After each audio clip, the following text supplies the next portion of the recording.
Hello, everyone. I'm going to be doing some content, kind of being a little bit cheeky here, but information, concepts, things that come across my couch. There's an expression about things come across someone's desk, right, as it relates to their profession. For me, it's clients and issues and things that come across my sofa in my office when they come and sit and share with me.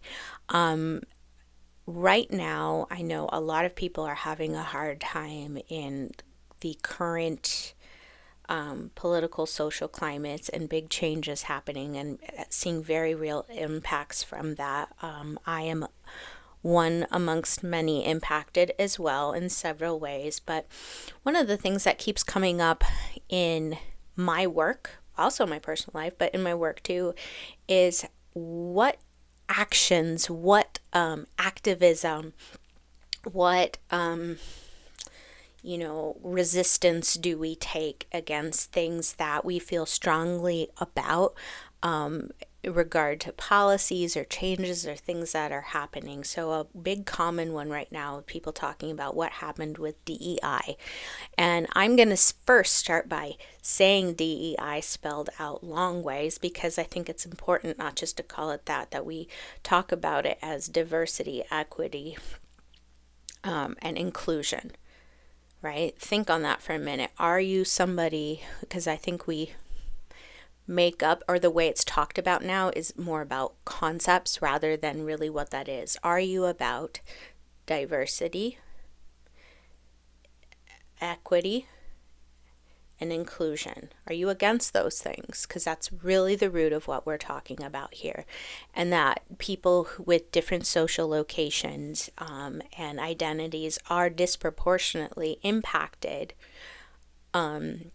including in the workplace, and that's why those programs existed. So the Trump administration dismantling it in government funded spaces, but the reality is that private companies were not required to get rid of any sort of programs or things they had around DEI, but many companies did do something to alter that program, including completely dismantle it. And so there's been a lot of reactivity and emotion, and understandably so, about what am I going to do about this, right? How do I respond? How do I resist, right? And I think it's very important to talk about this, and I'm going to talk about it in terms of a trauma-informed care perspective and mental health, and how this isn't so easy as what do I do or not do, right? And in fact, the DEI issue isn't as black and white. You just do a quick search on news reporting on this just to know that that's true. Even the information, like you'll read on one source, this is what this company did, and you'll read on another source that they're saying that company is fine, right? Like it's inconsistent where you go get the information. The other thing too, it isn't a simple, does this company DEI, yes or no? It's not ticking a box or not. Okay, so some companies went and would do something like, well, I'm going to change what I call this program. Some companies really stood their ground. Costco did a fairly interesting thing with like, nope, this isn't our values, this is important. In fact, you're making it very clear that we need to strengthen this, because if you're going to get rid of these supports for people, we need to be a safe harbor for having people supported. Okay, so interesting. But there's also things people did to adjust slightly. So that's a complication there, but there's also a complication too with the reality as we live in a global market where we're all, the way we do business, the way we do getting our needs as a person, as a community, getting our food, getting our whatever, we're very interconnected. So an example of that would be Ben and Jerry's, for example. Ben and Jerry's did a whole statement about how, like, this is important. We're keeping our DI. Like, they did a similar to Costco, like, this is important. As a side note, the new owners, like, correct, I may be inaccurate here. This isn't the point of my story. You can go look up and figure this out, but they, like, the new owners of Ben and Jerry's, like, we're trying to oust the CEO for doing, like, the stand-up thing. I don't know. Interesting stuff. But point being is Ben and Jerry's as a company was being led to be supportive of this. However, they still sell Ben and Jerry's in places that got rid of DEI, like Walmarts and Targets and whatnot. So, you know what I mean? It's not a total, like, it's more complicated than that. I also want to bring up other complications for people. Your financial security, where you live in the community, very much determines what you have access to. Do you have food assistance where you shop? Do you have access to alternative places? Are they better prices? Disability issues. This is actually a really big one for me. When Target started doing their put your groceries or your items in the trunk, it literally changed my ability to help get things. And I don't mean like fun shopping stuff, but like things as a parent or household items or groceries. For me as a disabled person, when my body isn't going to let me show up physically in a store. The other thing too is when I outfit 3 children or myself or even my partner, like with things like clothing, and children in particular, if they're growing quite often, right? And I have neurodivergent children, like nobody's got the patience. On the one hand, I don't have the physical ability to go take them into a store and try on several things. That doesn't always happen for me. So it was a real game changer when somebody could put things in my trunk. And I could or deliver to my house, right? And I could try on several things for my children and then take back what I needed to take back. And the return process, generally speaking, compared to other stores, being really simple, right? Like I could pull up a thing on my phone, handle all the boxes. It's in one location. I had a long return window so I could work around my schedule and my body's needs or abilities, or I could have my partner do it, right? Those are all things contributing to that. Amazon and Whole Foods returns operating similarly. Also, speaking back to the issue about our interconnectivity and global market being complex, there are a lot of Amazon is this like big umbrella, but there's sometimes a lot of third-party people who, weren't make that business who uses them, like they're able to stand and provide that service, whereas opposed if they had their own little website and doing their thing, it may not be sustainable for them. And like, are there ways that people could and bend and flex and do something different to avoid some of these places and services? Yes. Is that going to be universally easier? Or easy in general? Probably no. But it's easier on a drastic level and more difficult on a drastic level depending on who you are and what you're working with. So that's a huge difference. Okay. Also, it gets... when we think about certain companies and culture being really like integrated into what we do too, like I just said, it's having things come to my door or my trunk with easy return involved and financial reward, incentive, those things all being very helpful in my life, that's part now becomes kind of part of a system that's useful. The other thing that happens is like services that we really quite depend on. If you think of Google, for example, I'm super frustrated, especially as a Bay Area resident, with Google, who did things to their DEI response by like removing Black History Month and Pride off of. Now it's still on the calendar. They removed it from their calendar. They removed it from the automatic calendaring, is my understanding of it. This is the information that I gleaned. I mean, and come on, right? But also, I'm like, am I going to stop using Google? No, and I kind of actually have to use some various systems for my kids' schooling, or, things that like it's sort of in this, I can't not use it, right? I use Google, my kids have to use Google Chrome for school, right? So, but what's important is I'm talking about it. And a good friend pointed out to me something that she liked was in this act of resistance that we can do, pick a thing. Don't worry about all the things. But if you pick a thing, you're not doing nothing. And that sometimes we get really overwhelmed by this. So here's what I want to point out in terms of mental health and mental health and trauma-informed care kind of perspective here.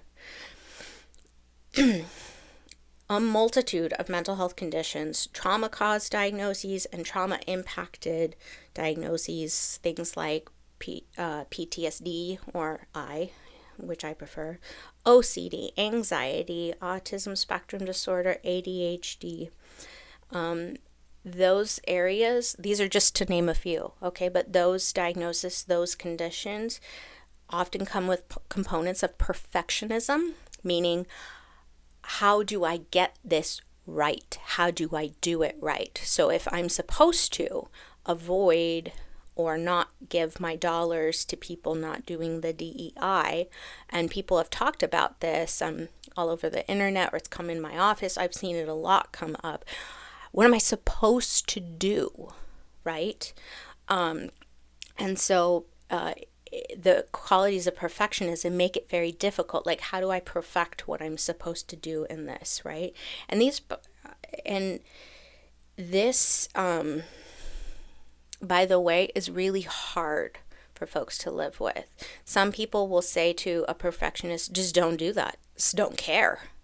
We're talking about mental health conditions that don't make that a choice, an accessible, easy choice. This is somebody's brain chemistry, brain neurobiology that goes that place, and it is hard for them to put down, or maybe not happening, and they have to work around that and work with that. So when you bring up these issues to somebody like, this is what we should do, and you talk about it with this certainty, or I've heard a lot of a glorification about, look at me and what I'm doing, right? It puts a perfectionist person who struggles with that because of their mental health, puts them in a really difficult place, okay? Because they feel that they're doing imperfect if they're not doing it like you, or that you're holding them to that and they feel less than, okay? It also there's a moral compassing going on too, of right and wrong. Okay, we're saying it's either right or it's wrong that they do this, and it comes with feelings of shame and social judgment, and that, oh, you must be participating in the wrong. So that makes it really, and especially if you've come from a trauma background where there was a lot of shame involved, being made to feel like shame again is very triggering. Like, what are you doing shopping over here? I've heard this spoken about a few times in people of color communities, where it's like, you are disappointing all people of color. You're disappointing Black women by showing up in a Target, right? That is a lot of oppressive and social shaming to carry, right? That's a lot. And if you have these triggering things going on, particularly trauma experiences around shame, it's a lot. People who are neurodivergent too are more commonly susceptible to think that things are their fault, say, as well as trauma victims. But these folks tend to hear, oh, I did it wrong. What did I do wrong? It's my fault. They do self-blame very easily. I think that's often not known about folks in a neurodivergent community, is they hear things that are, oh, you did it wrong. I have to work with a lot of people on how to create alternative narratives, but their first impulse oftentimes is still to hear how they did something wrong. Okay? They also, sorry, I'm looking at my notes, so bear with me, okay?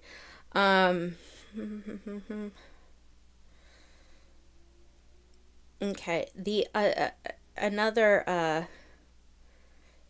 thing that happens here is we're talking about this routine disruption. So again, if you think about things where routine really helps people, it may think about somebody with OCD, they may have a routine or a ritual that actually helps them get their shopping done or get their errands done or their needs met, or a way that they can safeguard against getting stuck. I've known many OCD clients who go into a store and will get stuck, and maybe the way that they shop or the place that they shop or the routines that they have help them do a lesser version of a compulsion. And for those that don't know, a compulsion, again, is not a choice. Right? This is something that somebody's brain is doing, and it's not easy. These folks are also, when you're wondering about how, because I'm also communicating this to validate for the people experiencing that I see you, and I know this is hard to navigate. And if you aren't experiencing it, I'm hoping maybe you learn something about how you engage in this space in a more trauma-informed way, knowing that some of these people are impacted by these areas and situations, okay? So compulsion is not a choice. So I'm letting you know this information too, because folks with OCD are commonly not going to share with other people, especially not their like main close people, what they are experiencing. Because there is a lot of there's a lot of deep awareness that I am doing, quote unquote, a crazy thing. I am doing an illogical thing. I know this doesn't make sense. And a lot of times the general response to OCD is, let me explain to you why that doesn't make sense. Now, the definition of OCD is the anxiety piece is having an illogical fear. So when you're trying to explain to somebody anxiety or OCD wise that are having a biological, big and over the top or prolonged and impactful response to illogical fear, and you're going to help them by explaining logic, it's not going to work out, okay? These folks are aware very, very keenly, probably more than you are to some degree, why this isn't logical. And that's why it hurts them, because they're like, what are you doing to me, brain? You make no sense. And why am I stuck here? Okay, and it's uncomfortable. And the component of OCD is sometimes the brain is trying to help with that discomfort by creating a ritual, and it's compulsive, meaning I really feel like I have to do this, right? And and this exists on a spectrum. It's worse for some folks, and at some different times, treatment 100% means this does get more manageable for people. When I see a child with OCD, I'm 100% telling their parents, yes, early treatment. Get this kid in treatment, okay? Really is hard. That compulsion is trying to help them with that intense feeling that they have, or belief structure. And again, the person is aware this doesn't make sense, and sometimes the compulsions are very embarrassing because, and they probably have had there's been research about this, overwhelmingly negative experiences with people who have judged them or like tried to speak logic to them or say, well, have you, just don't flip the light switch, or the poster child for OCD is hand washing. Like try not washing your hands or whatever. It's a little more complicated than that, and our therapies take that into account. So what I'm saying is, sorry, gonna need some water. What I'm saying is, you need to keep that in mind when you're talking about, because you don't know what somebody is working with, and this is causing a lot of distress. With trauma too, predictable behavior patterns and routines and things like that, especially in a very newly shaken nervous system, create familiarity and safety. Why does that create safety? Well, if you can kind of predict what's coming, that feels safer. Because if you think about what trauma is something bad happened out of my control, too much or too long. I was out of my control. It was forced. It was done to me. It was unpredictable, right? That is where the stellate nerves respond back here to our brainstem. That fight, flight, freeze, fawn, shame, that response center is happening here. That happens in our brain when those circumstances are triggered. And so this part of our brain gets reactivated when we feel we are under those circumstances again. So sometimes, depending on where they're at with their trauma and their healing journey, even changing up certain routines can be very dysregulating, because it your nervous system, by the way, this isn't a feeling like this is a nervous system, goes through your entire body. You have a biological response from trauma. Is a biological injury. It injures the brain. So you're going through this process, and when you get dysregulated, like feeling like I can't predict, my routine is off, right?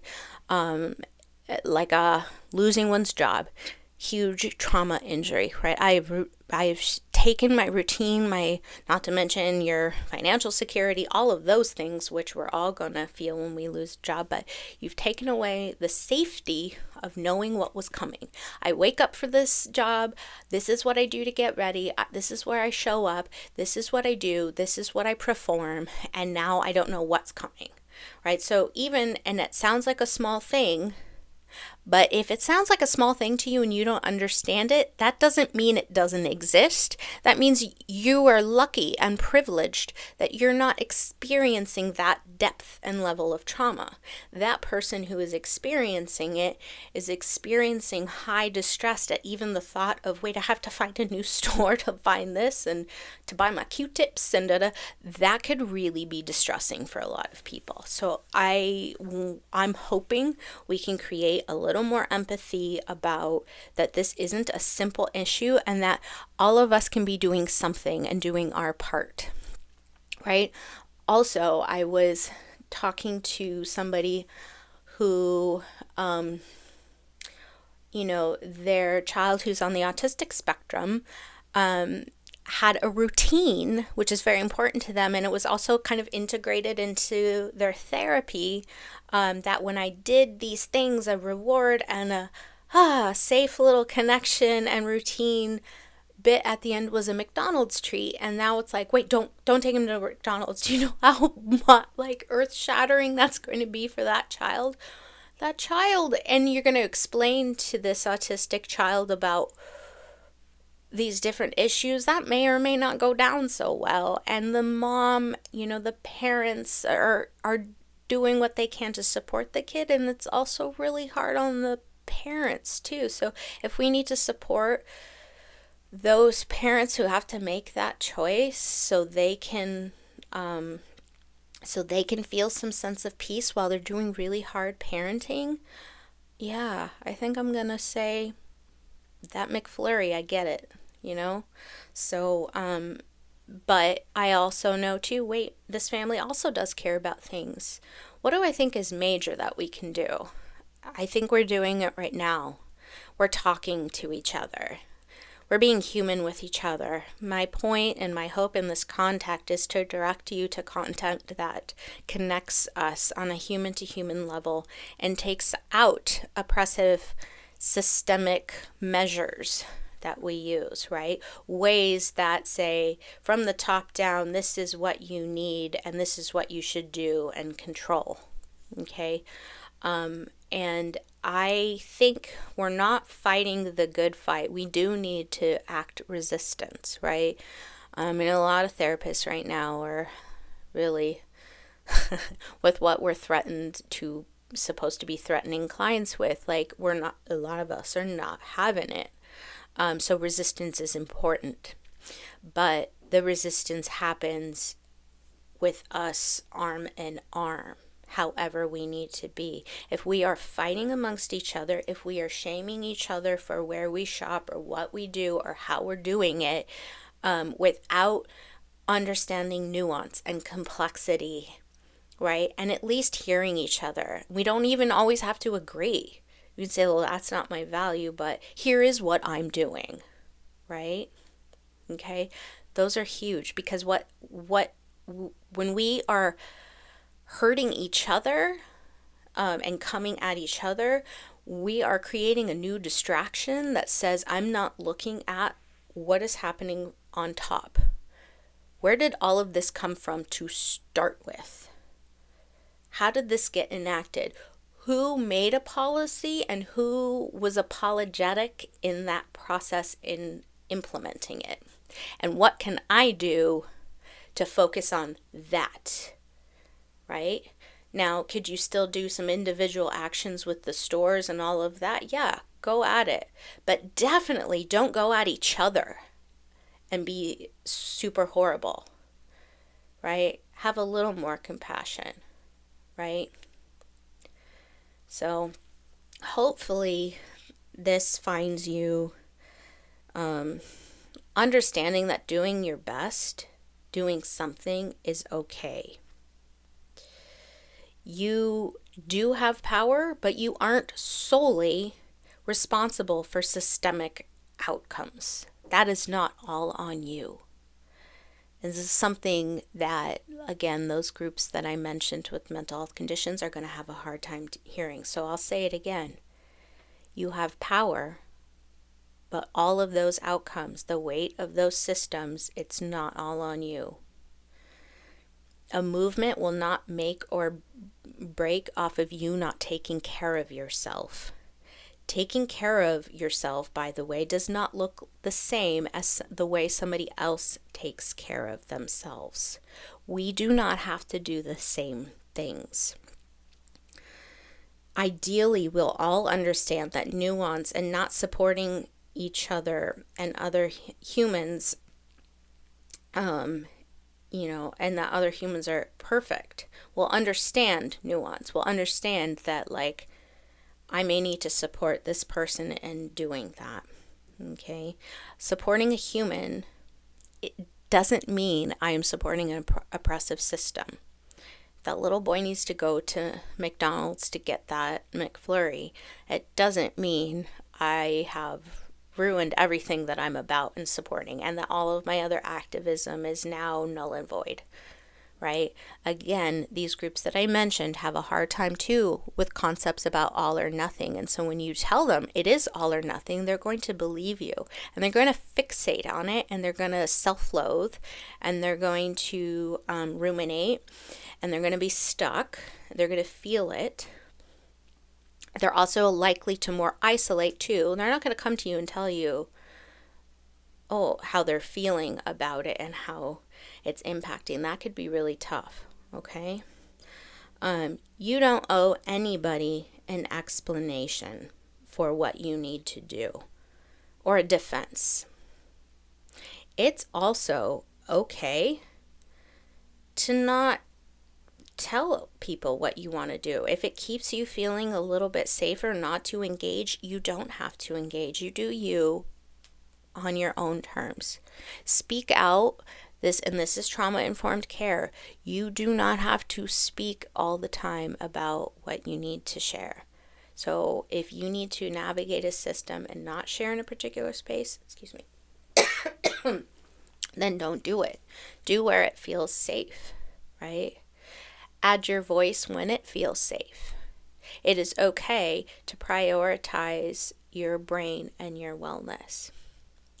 I also think it's important that when I am able to speak up, that I do, and I am.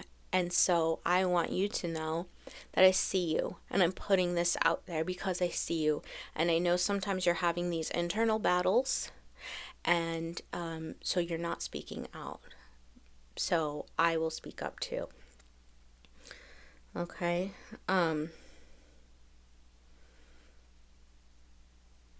Yeah. It's a lot right now. You know, I had this full circle moment where I own a Tesla. This I bought this car, or rather signed up for it, before Elon went full dangerous mode. And to be fair, I don't like my car. Aside from Elon, I just don't like the car. I owned a different EV before and I really loved that. I don't like this one. There's a lot of just things about the car that I do not enjoy. That's my preference. And so it's always on my list, especially as I become disabled. Like, the car is physically very challenging for me to get in and out and navigate. It's not comfortable on my body. It's really horrid.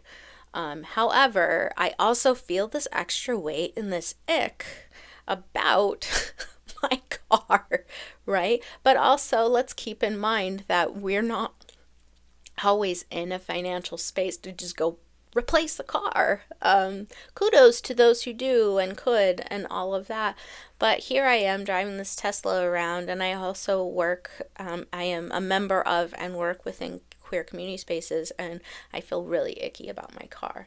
So I felt I needed to cope in that way, do something. Anyway, I have a bumper sticker that I added on my car that's a Pride anti-Elon Tesla Club thing, and it does do something for my heart. And I got it off an Amazon reseller because that's where I found it, and that I didn't have to go into a store, and that made that easier.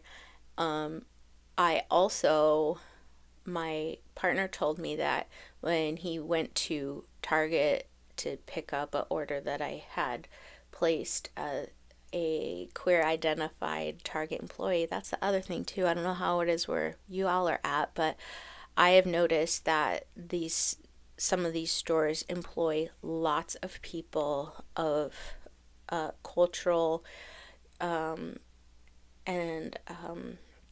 cultural diversity, women, queer people, disabled community people. I've been appreciating that, and that people still need their jobs. Anyway, so a queer identified Target employee told my partner they really loved and felt seen, or, it was like, oh, yeah, that's awesome.